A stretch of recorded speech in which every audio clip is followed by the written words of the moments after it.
Halo, jadi kali ini kita akan ngebahas tentang lingkungan hidup, komponennya apa aja. So, harusnya kenapa sih harus belajar ini? Berarti kita harusnya tahu apa sih yang kita perlukan dalam hidup dan bagaimana sebenarnya kita tuh nggak cuman butuh makhluk hidup lain, tapi juga butuh lingkungan sekitarnya gitu.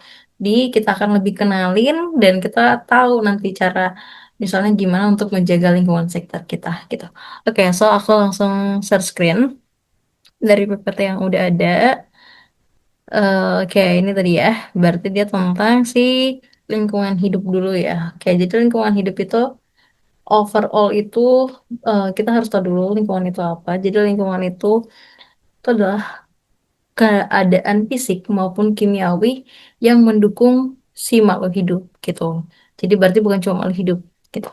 Nah, jadi tapi kalau kita ngebahas lingkungan hidup, berarti kita akan membahas tentang interaksi antara komponen biotik dan abiotik gitu.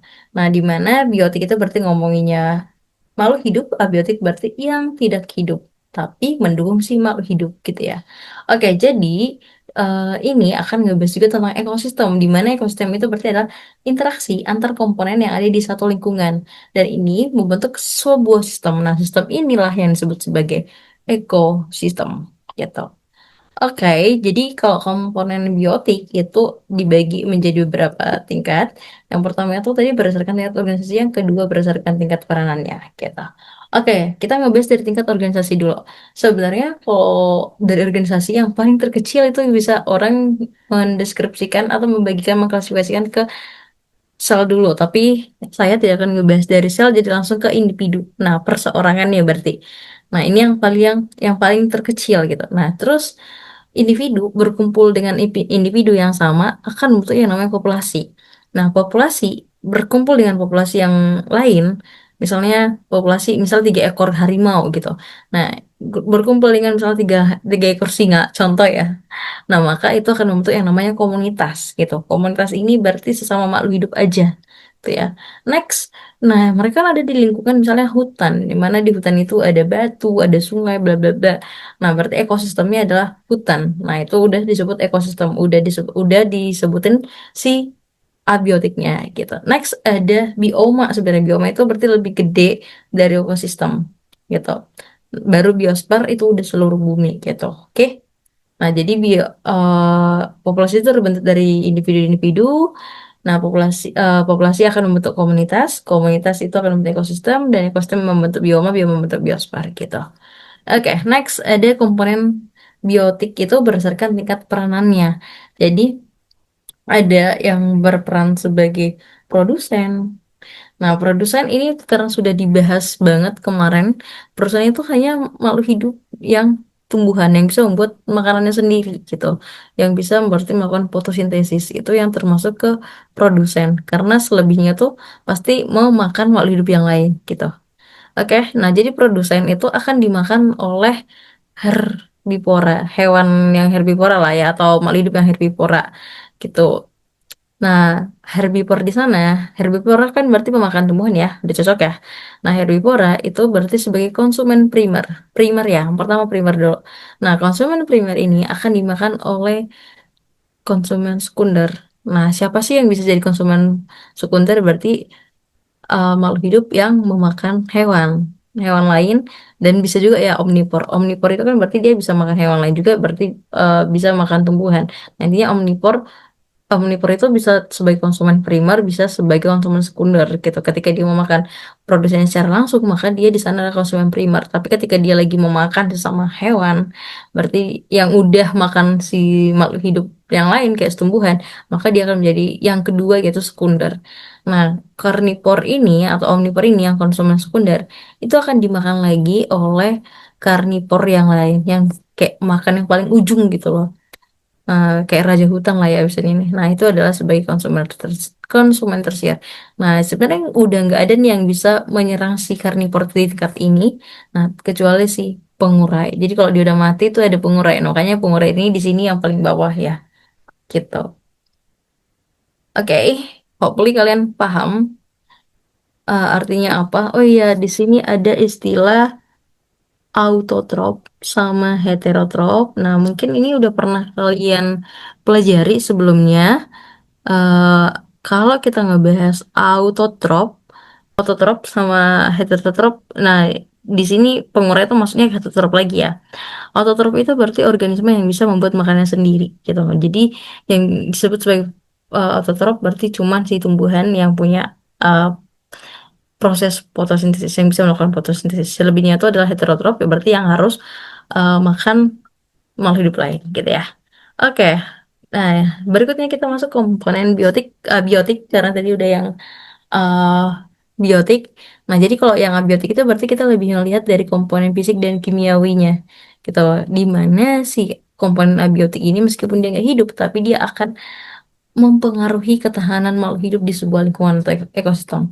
Jadi apa aja sih? Nah, itu bisa sebagai kayak sinar matahari, udara, suhu, tanah, air gitu. Nah, semakin banyak misalnya sinar matahari, bagaimana terhadap tumbuhan di sana, bagaimana terhadap hewan di wilayah tertentu gitu. Suhunya terlalu dingin, nah maka misal suhu yang dingin yang bisa hidup di sana berarti cuman tanaman yang edelweiss misal kayak gitu. Airnya gimana? Kalau misalnya airnya nggak banyak yang bisa hidup di sana, kaktus doang gitu. Kalau tanahnya gersang gitu ya. Oke, nah kalau udaranya nggak sejuk gitu, berarti apa nih yang bisa hidup di sana gitu. Nah, tanahnya subur atau enggak? Nah, itu akan mempengaruhi si biotik tadi. Nah, kita belajar lagi, lanjut ke interaksi. Gimana sih interaksi antar komponen yang hidup ini? Nah, jadi dalam ekosistem itu ada terjadi interaksi antar biotik serta interaksi antar biotik dengan abiotik. Nah, itu nanti ada di bukunya juga, di buku kalian juga. Yang pertama, aku ngebahas dari yang biotik dulu. Nah, jadi sesama yang biotik itu di sebuah tempat atau habitat yang dihuni oleh berbagai makhluk hidup itu akan ada interaksinya. Jadi biasanya kalau di lingkungan geografis yang sama akan ada interaksi antar satu organisme dengan yang lainnya, dengan organisme lain. Bisa bentuknya kompetisi, bisa predasi, atau simbiosis. Kompetisi berarti kan saingan gitu. Berarti biasanya makanan mereka atau yang mereka butuhkan di dalam hidupnya mereka itu sama, makanya mereka perlu bersaing. Predasi berarti predator, berarti yang memangsa gitu. Oke, berarti ada yang dipangsa, ada yang memangsa. Nah, hubungannya yang seperti itu, makan dimakan, memakan dan dimakan berarti itu predator.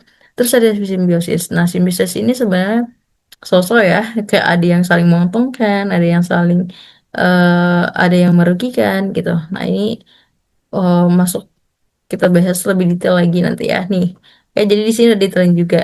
Nah, berarti kompetisi itu berarti persaingannya tuh bisa karena makanan, tempat hidup atau pasangan hidup juga gitu. Jadi ternyata yang bisa berantem karena pasangan itu bukan cuma manusia, tapi hewan juga bisa berantem karena pasangan hidupnya atau mau hidup yang lain gitu.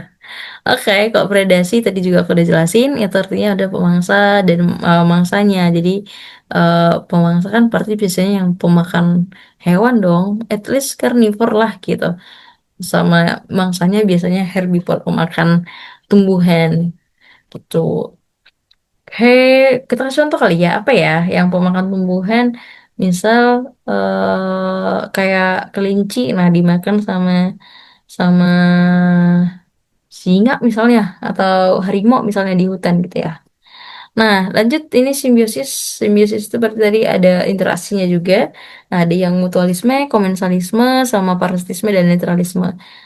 Mutualisme itu berarti saling menguntungkan. Jadi, kedua belah pihak itu akan saling diuntungkan dengan adanya simbiosis tersebut, hubungan tersebut. Simbiosis arti simpelnya adalah tidak hubungan ya. Nah, contohnya kayak kerbau atau ya kerbau ya paling sering ya dengan burung jalak. Jadi si burung jalak makan nih kutunya si kerbau. Jadi si kerbau kan akan lebih bersih ya, nggak ada kutu-kutunya. Ya, nah si burung jalaknya bakalan kenyang gitu. Nah, nanti kalian boleh cari tahu lagi apa contoh-contoh mutualisme lagi, misal kayak kupu-kupu sama bunga, kupu-kupu dapat makanan yaitu nektarnya, bunganya terbantu penyerbukan gitu ya. Next, komensalisme berarti itu simbiosis yang satu diuntungkan, satu lagi nggak ya nggak gimana-gimana, nggak untung nggak rugi juga gitu. Misal ini sering ikan apa ya, ikan yang gede yang di lautan itu dengan ikan Nemo misalnya. Nah, kalau si ikan yang gede ini itu kan akan makan. Jadi kan akan ada sisa makannya akan mungkin terbuang gitu. Nah, itu dimakan sama si ikan-ikan kecil. Nah, berarti ikan kecil diuntungkan, tapi si ikan gede itu nggak diuntungkan, nggak dirugikan juga kita. Nah, itu berarti jatuhnya komensalisme. Next, parasitisme berarti satu untung, satu rugi gitu. Nah, ini berarti misal nyamuk sama manusia, kan nyamuknya kan kenyang. Nah, manusianya ya kehilangan darah atau bahkan kalau parahnya lagi itu kalau jenis nyamuk yang penyebab demam berdarah bisa sakit parah ya kan. Tahu bisa juga contohnya tanaman yang nempel di tanaman lain. Jadi tanaman yang nempel itu tuh akan mengambil makanan dari si tanaman yang dia tempelin itu. Jadi tanaman yang menempel akan diuntungkan, dia bisa dapat makanan dari yang dia tumpangin, sementara yang ditumpangin itu akan rugi karena ya bahan makanannya dia jadi diambil sama si tanaman yang ini gitu. Next, netralisme itu berarti kayak mereka tuh ya biasa aja gitu, nggak menguntungkan dan nggak merugikan gitu ya. Lanjut. Aku masuk ke interaksi antar komponen yang biotik dan abiotik. Nah, itu ada rantai makanan di mana produsen akan dimakan oleh si konsumen satu atau dari primer.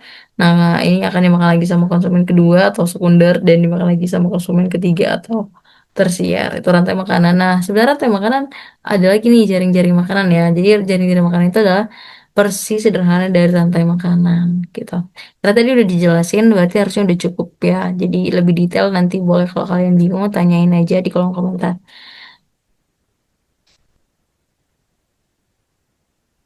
Nah, kalau yang jaring-jaring makanan, berarti kan ini kayak rantai makanan yang sebenarnya tapi dimakan oleh beberapa spesies. Misalnya ini tumbuhan dimakan sama badak sama jerapah. Nah, badak sama jerapah ini bisa nanti dimakan sama layan, singa gitu. Nah, sama si badak ini aja, ini bisa dimakan sama burung ini juga kan, burung elang gitu. Jadi itu jadi jaring-jaring makanan bisa di jaring-jaring makanan itu ada beberapa rantai makanan. Misal satu alur nih, ini si pohon dimakan jerapah, jerapah dimakan sama singa. Nah, itu udah satu jalur gitu. Misalnya ini ada padi dimakan sama si badak, badak dimakan sama elang. Nah, ini udah satu jalur. Tapi kalau kita bilang dari pohon dimakan badak dimakan sama elang, itu juga udah jalur gitu. Jadi tiap ada tanah panah yang kayak sampai di terakhir itu berarti adalah rantai makanan. Nah, balik lagi ya, berarti jadi makanan itu ada banyak rantai makanan di dalamnya gitu. Oke, next. Kita mau ngebahas siklus materinya. Nah, jadi tadi ada interaksinya ya. Jadi materi yang menyusun tubuh suatu makhluk hidup itu berasal dari bumi yang berupa unsur dan juga senyawa kimia. Mostly itu kalau makhluk hidup itu adalah karbon dan itulah karbon dan hidrogen gitu. Nah, dari sini sebenarnya kita tahu kalau tidak ada materi yang terbuang di dalam siklus materi karena materi tersebut akan terus menerus atau disebut juga tinio diambil dari lingkungan dan digunakan lagi oleh makhluk hidup. Jadi gitu terus menerus makanya tidak akan ada materi yang terbuang. Nah, berikutnya kita akan belajar standar biologi kimia, tapi mungkin di next pertemuan. Jangan lupa kalau misalnya kamu mau ditanyakan tentang materi ini, boleh langsung ditanya di kolom komentar juga. Dan boleh di-scan-scan barcode-nya ini, ada banyak lagi yang soal-soal juga. Oke, sampai ketemu lagi di pertemuan selanjutnya. See you.